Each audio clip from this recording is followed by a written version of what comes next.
Valentine's Day arrived in Springfield, and even Smithers took the chance to confess his feelings to Mr. Burns.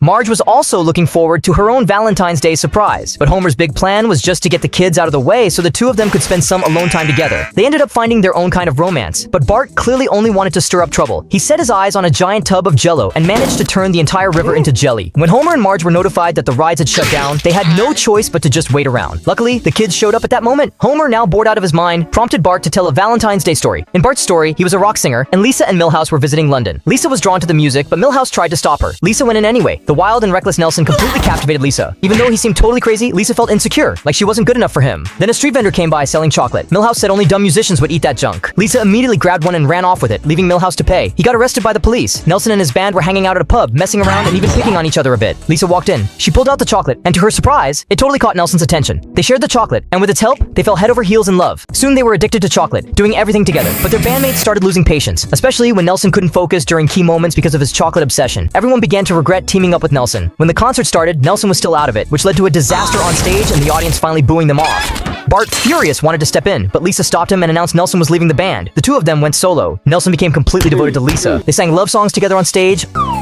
only to get thrown out of the bar, but they didn't care at all. Even as Homer's dumped garbage rained down on them outside,